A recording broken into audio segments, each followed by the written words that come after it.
All right, thanks for tuning in. Today's video was filmed while we were still in the midst of our deep cold snap. I mean, it was cold for this part of the country anyway. It was cold.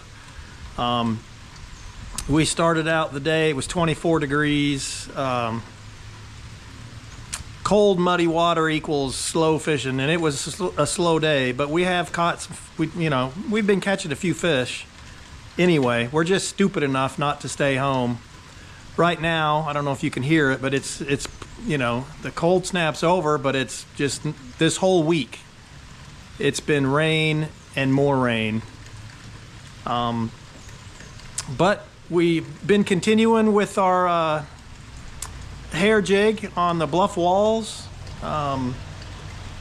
We were able to catch a few fish. Stay tuned.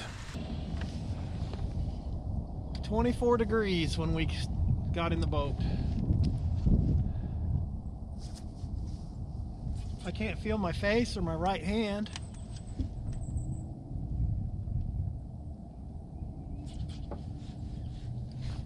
.44 degrees on the dot. It's cold. That's pretty cold for Lanier.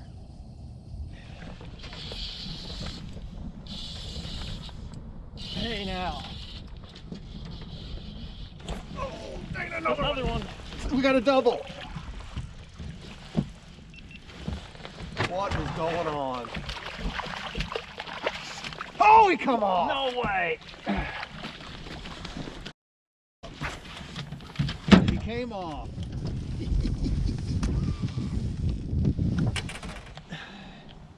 I was saying that's a better fish there. Yeah, Daniel, that one I had to be pretty good. All right, thanks for tuning in. We're out here on it's frigid cold. It's too cold to fish, but we're just stupid enough to.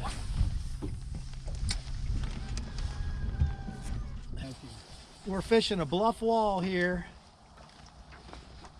We're setting in. Here, I'll show you what we're fishing. 35 feet. Well, it's 38 feet back here. That makes my day. I was kind of thinking we may not catch a fish as cold as it is. I should have had two. There he is. Boy, just ever so slightly down. Oh, it's a decent spot. Yep. We'll take it in this frigid temperatures. Yeah, it's a decent one. Yeah. Jeez, that's hard on the fingers. Don't disappear, son. Yeah, we want that sun to stay out. Uh-oh. We do have some clouds rolling in. Yeah.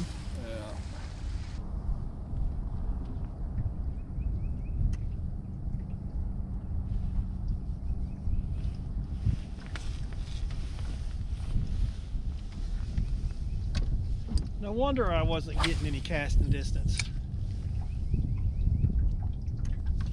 Froze up on you? Yeah. It's not often you see ice on the edge here at Lanier.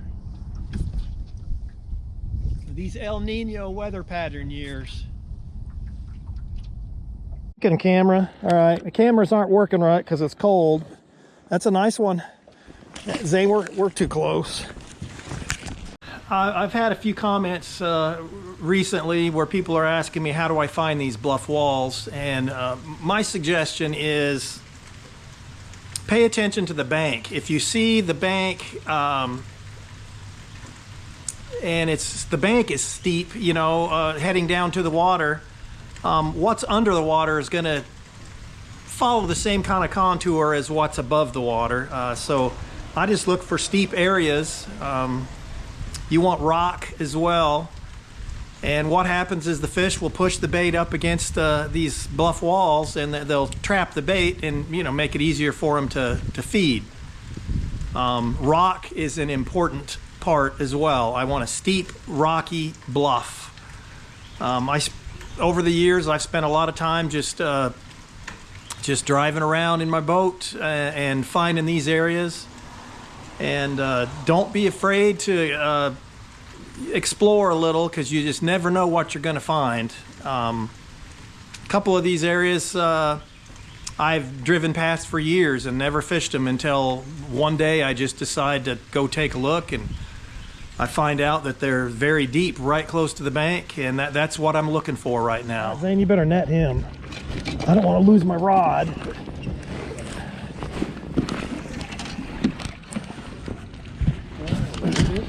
Yeah, that's a monster. Just a little tick. I got him and just barely got him. Yeah, that's a nice one. Hey, That's, that is a good yeah, that's a nice fish.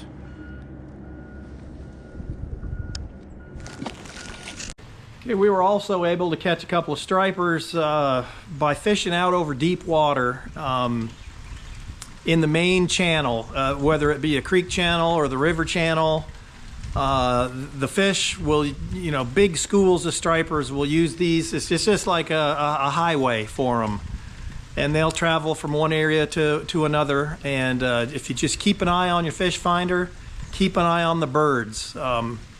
Just about every striper we catch this time of year, the birds will let us know where the fish are. But this first striper I catch, I caught him out of 70 feet of water. It's about the deepest striper I've ever caught at Lanier. But we were just watching our graph, and we saw big schools of stripers way down deep, and I used a heavier jig than normal. It's a 3/8 ounce. It's still light by a lot of guys' standards. But if you can get down to them, you need to get down to them quick, because these stripers are moving right now. They're not staying in one area. They're just feeding as they go along. And if you're a herring or a shad, you're in trouble.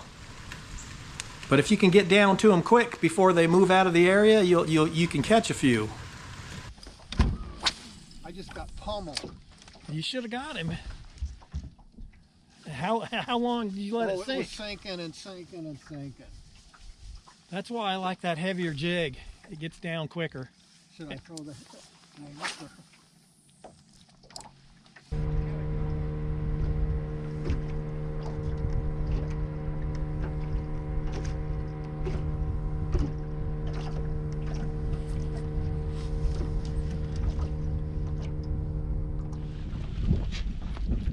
All right, so we're sitting in 70 feet of water, and we're seeing these big schools of stripers.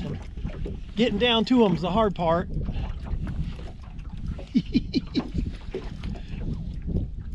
But we're catching a few. Yeah, I can see the school. You still your 3/8? Yeah, I need that net.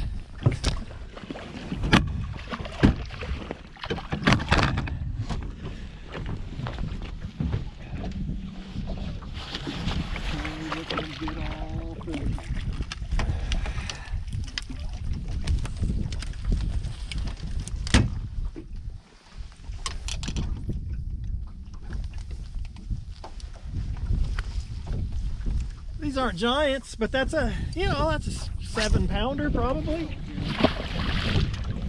All right, you still see them? I'll just cast it. Which way did you cast? Where the birds, I cast that way, where the birds are there. That threw over me.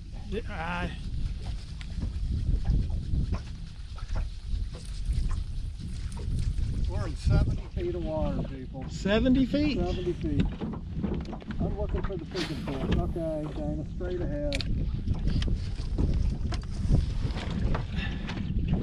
Boy, I had to let that sink forever.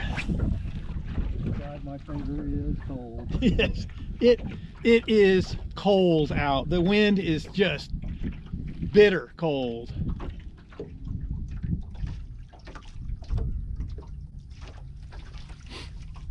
I'm using a heavier jig than I would normally because we're in such deep water, and I'm trying to get down to them.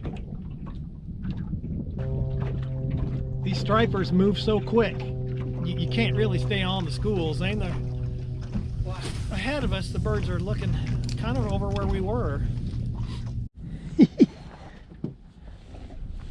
Do you need to spot lock us, or? Shall I spot lock it? Well, I don't know. Well, I would, but then the boat's gonna swing. I don't know which way to cast. Go ahead. And I don't, you know. I didn't work it. It just pulled. Yeah, Zane, because we're in 25 now.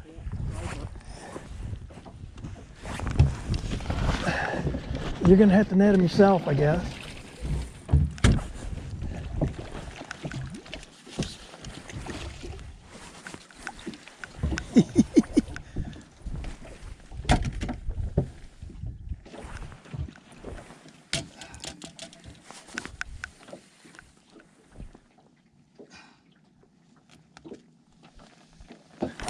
Zane, I just missed one. Yep, yeah, that's a nice striper.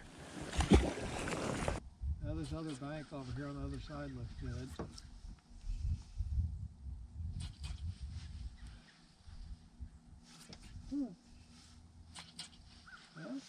Zane, we got 42.8. The further we go in the river, the colder the water temperature. Wow. There it is. Right in that dirty water. Ooh, my golly. It's a good one, too. Look how white he is. Boy, I struggled getting the net down there to him. And look, my jig fell out. Boy, look how bleached out that fish is. Take it. I will take it. He didn't, you know, he didn't really hit it. He was there. Yep. I was hoping you weren't snagged. Well, you know, for a minute there, he didn't, you know, in this cold water. So you just boom and he was there. Yep. For a minute there, he didn't really fight that great. It's still, I bet you it's still close to freezing. Man, gotta work for him. Jeez. Of course you catch one. I can't catch one.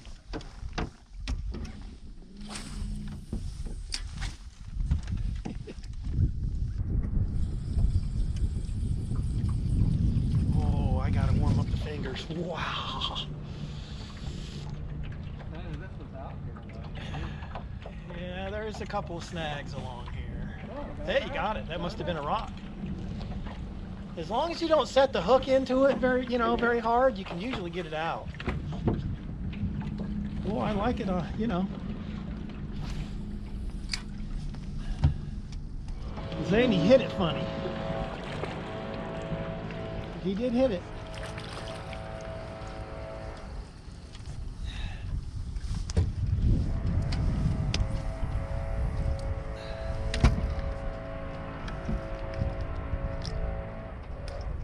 On the white jig. Had to switch it up on him.